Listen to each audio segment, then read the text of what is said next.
Destroyers weren't hurt in any way. The people weren't hurt, but they were firing at us, and we were firing back at them.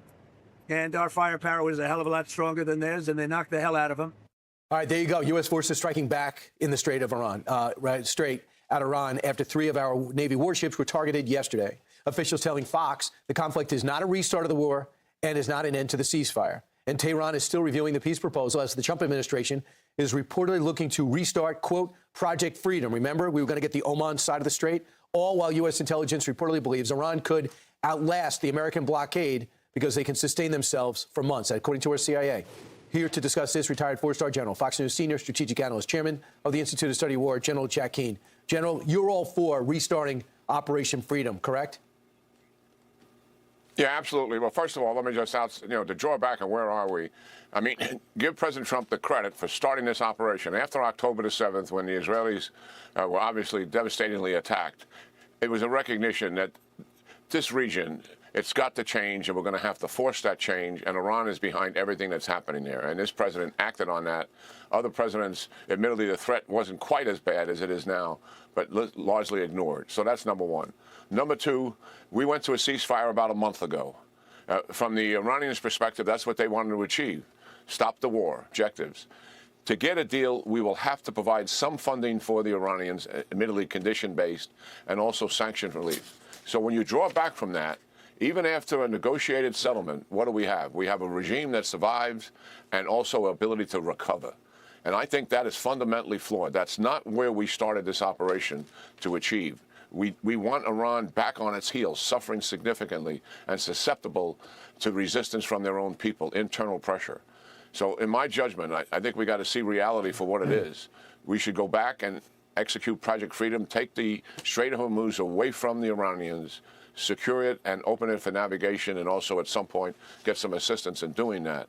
And then we have to unleash the Israelis. They have a very comprehensive bombing campaign that they're going to conduct that deals with leadership, it deals with energy, it deals with all the weapon systems we still have to go through. Remember, from the outset, we don't talk about it very much, but it is a fact. The Israelis have always had more air power in this fight than we've had, and they still have more in it right now. So what they can do comprehensively here in terms of air power is significant. Remember, when we went to the ceasefire, we only had 2 weeks left. That was a month ago. And the U.S. can do limited bombing. The Straits of Hormuz, it doesn't look like a complicated operation when you just draw it on a map and put a circle around it, because it's a relatively small geographic area. But the layered defense extends well into Iran at some distance to be able to protect the Straits of Hormuz. So take up the majority of the bombing campaign to bring us to an endpoint that I think makes a lot more sense in terms of where we're heading now. So the Saudis did not want us, according to the Wall Street Journal, did not let us use our own bases, either the Kuwaitis, during Operation Freedom. They were concerned that they were going to be targeted, like the UAE was targeted, and we wouldn't come to their defense. I'm really not sure why they would think that. And that was part of the pushback and why they stopped it after 2 days. But the president says he's willing to put it into place. You also think we should use Karg Island as a point of leverage. You attack us, you lose the entire thing, all your oil-producing facilities. Yeah, well, one of the concerns that people in the administration have, and it's a legitimate concern, is that Iran has already demonstrated, obviously, they have the capability to hit oil infrastructure and energy targets of our allies and partners in the region. They did it at Qatar and the natural gas, and they've also have done it with the UAE and Saudi Arabia. But we have an ace here.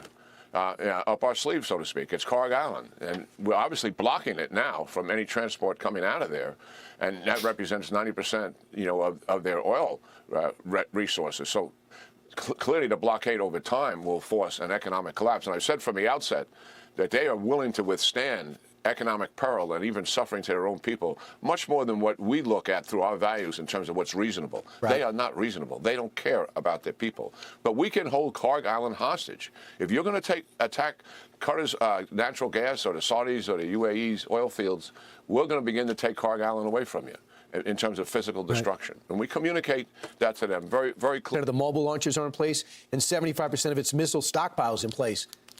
That's contradictory of almost everything we've heard. Who's telling the truth here? Yeah, that's not accurate. I don't know what the exact number, but 75% is way off the mark. Now, look, they do have ballistic missiles deeply buried in the storage site. This was one of the reasons why the timing and urgency of this operation began, because after the 12-day war, what the Iranians recognize is how vulnerable their ballistic missiles are. So they began to put the majority of them on deeply buried storage facilities, and they got Chinese assistance in terms of the type of fuel and other things. They were putting that program on acceleration. Israel was getting more and more concerned about it, as were we. They get to the point where the numbers are so great that we would overwhelm the defenses of U.S. bases and also Israeli civilian population centers. That was a sense of urgency in moving forward. We can block the entrances to those storage sites. We can't eliminate because they're so deeply buried, but we can make it much more difficult to get that stuff out of there. What they have been doing is, obviously, during a month-long ceasefire, they're excavating and taking launchers out and also ballistic missiles out of there.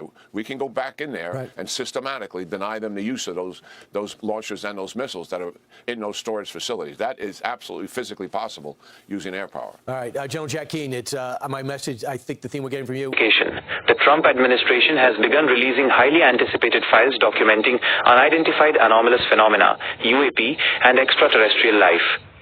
This includes never-before-seen images and videos released by the Pentagon. Strains with Iran. Reports indicate the U.S. carried out strikes on an Iranian port city and an island in the Strait of Hormuz following attacks on the UAE. President Trump has warned Iran to reach a deal fast as a 70-day internet blackout continues within Iran. Diplomatic tensions. Secretary of State Marco Rubio met with Italian Prime Minister Giorgia Meloni as the administration navigates fallout from a public clash between President Trump and the Pope. Domestic news. Spirit Airlines. The budget carrier is facing significant turmoil, leaving travelers looking for refunds.